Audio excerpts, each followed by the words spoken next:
I'm so glad you guys can make it today. Are you all ready for a story time? We're going to wait a few more minutes. We're going to wait for more people to come in. In the meantime, if anyone has any questions, I'd be happy to answer them.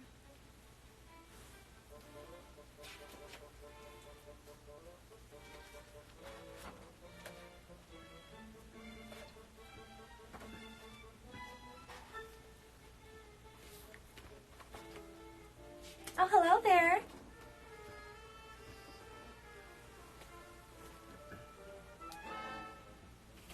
Hi, Ariel. We love you from Savannah. Hi. Oh, I love you too. I'm so glad you could join.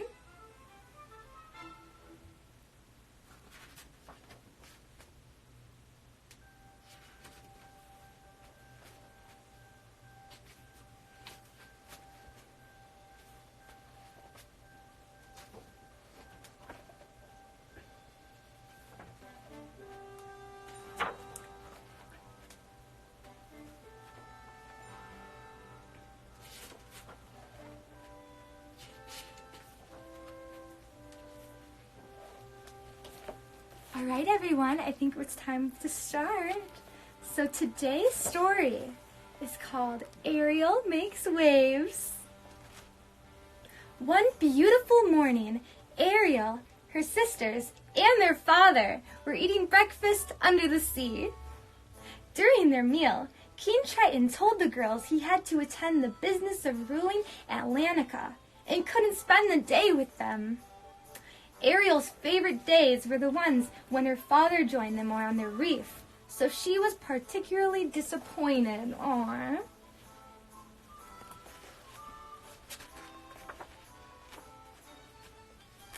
But her sisters had a plan for the day. They were going to play Ride the Current at the reef. Once they got there, the girls counted 1, 2, 3, and flung themselves into the rushing water. Ariel, Aquata, and Andrina swam back into the current after an exciting ride, but something didn't feel right. As they tried to move towards slower water, they realized they were stuck. They swam harder and faster, but the current was holding them in place. They were caught, and the waves were pushing them farther and farther from their home. Oh, no. To make matters worse, the strong current kicked up mud from the sea floor, making it impossible for them to see anything. Far from home and unable to spot the route back, the girls were lost at sea. How are we going to get home? Andrina wondered aloud. Fortunately, Ariel had an idea. If they swam up to the surface, they could look for the reef. We're not supposed to go there, Aquata warned. But Ariel knew it was the only choice, so she grabbed her sister's hands and swam to the surface.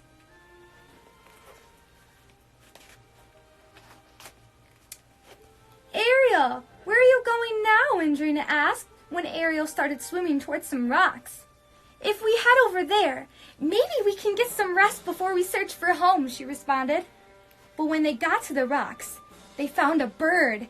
Eek! Humans, it screeched. We're not going to hurt you, Ariel assured. We're just mermaids, and we're lost, and we can't find our way back. Mermaids? The bird said, fascinated. I haven't seen mermaids in years. Wait, you've seen mermaids before? Aquata asked. Do you remember where? It was in a little cove that way, the bird said, pointing with his small wing. Then we need to go that way to get home, Ariel declared, turning to her sisters. I know who can help, the bird said, then flapped away. Moments later, it was back with dolphins. These fellows will pull you for a while. Oh, thank you, Ariel said. I hope you get home soon, the bird called as it flapped out of sight. Oh, how sweet. The girls held tight to the fins on the dolphins' backs, while the dolphins skipped along the water and splashed through the waves. When they got closer to the cove, The sisters thanked the dolphins for the lift and dove back into the water, hoping to see something familiar. But instead, two hulking shapes came into view. Sharks! The girls froze. Hide, Ariel whispered. We have to hide. Ariel and her sisters headed for the first hiding place they saw, a shipwreck. They stopped just inside, clutching the edges of the opening and peeking at the sharks outside. Fortunately, the sharks started swimming farther away. Maybe we should stay here for a while, just to be safe, Adriana said softly. Or at least safer.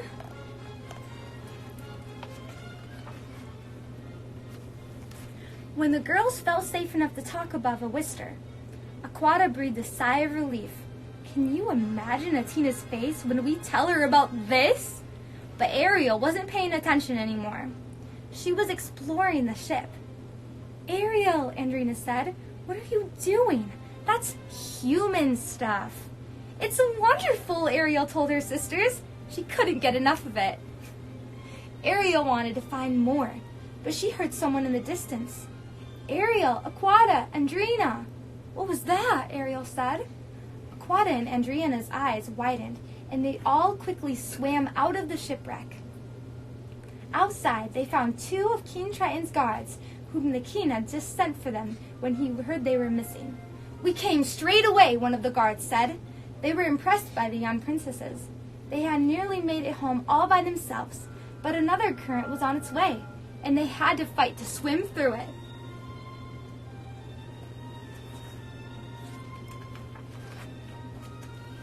Ariel had the idea to swim down so they wouldn't get carried far away. We're right behind you, said one of the guards. Ariel dove deeper into the blackness and eventually felt the pull of the wave lessen. Her plan had worked. But when she looked around, no one was with her. She was alone and lost in the darkness. Hello? I'm lost. I need help. Can anyone hear me? She shouted. I can't even see anything. If only some fish could light up and show me the way, she continued, talking to herself.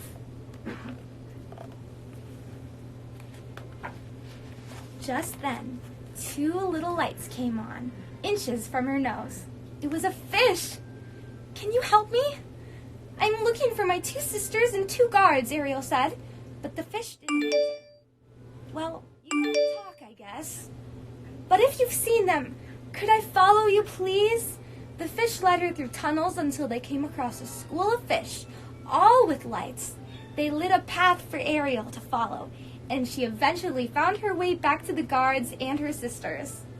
After Ariel found them, the guards led the girls straight to the palace to see King Triton and their other sisters. I'm overjoyed you've returned safely, he said, but disappointed you wandered off. You could have been lost for good. Your Majesty, one of the guards said, it's worth noting that when we found the young princess, they were well on their way home, all by themselves. Quite resourceful, I think, too. And we didn't wander off, Aquata added. There was a rogue wave over the reef.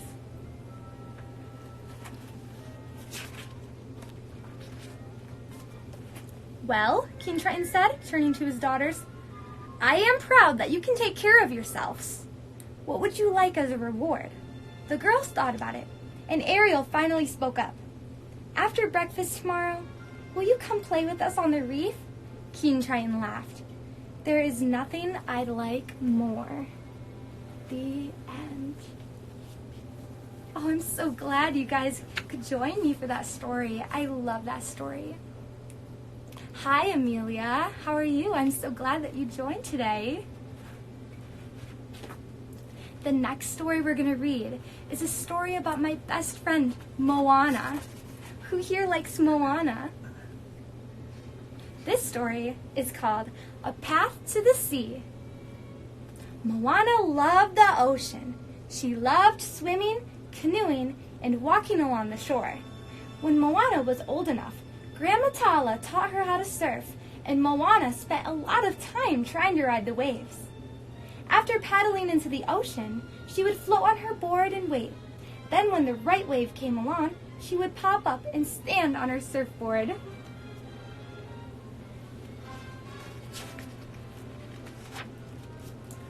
day, as Moana and Pua waited for a wave, a sea turtle paddled towards them.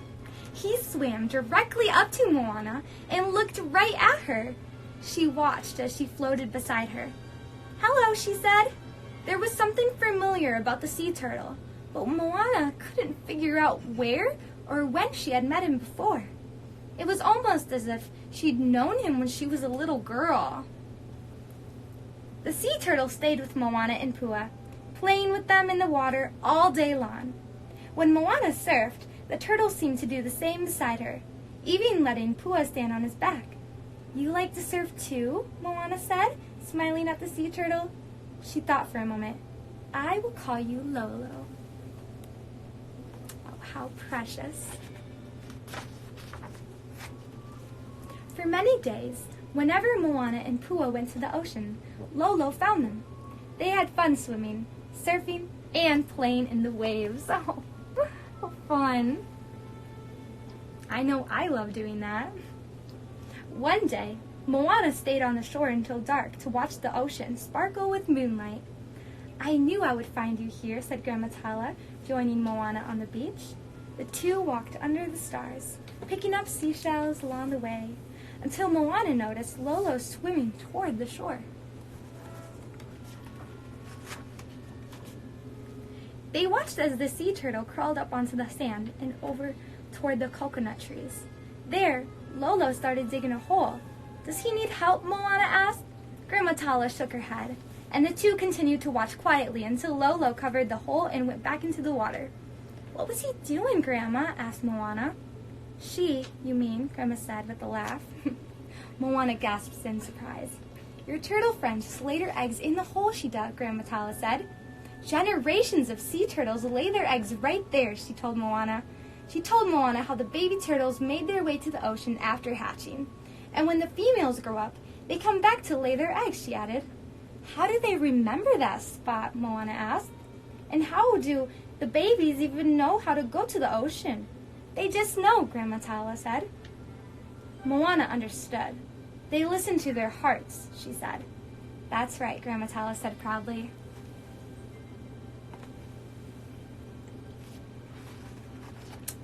Moana checked the nesting grounds every day. She wondered when the baby turtles would hatch and hoped she would get to see them. One day, Moana and Pua were surfing when the sky turned gray. They quickly paddled to the shore, and as the rain poured down, they raced back to the village. When they got back home, they watched the trees bend and sway as they listened to the music of the raindrops.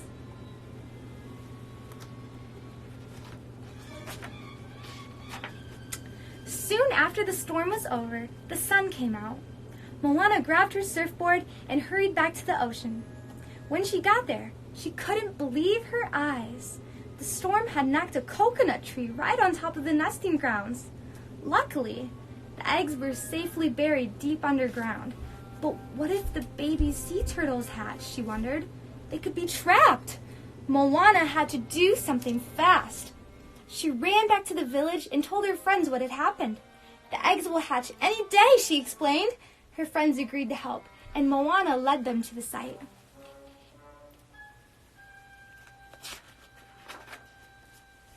They all worked together to carefully clear the fallen tree. But then, suddenly, they heard a loud crack. Another palm tree had been damaged in the storm, and it was about to fall onto the site.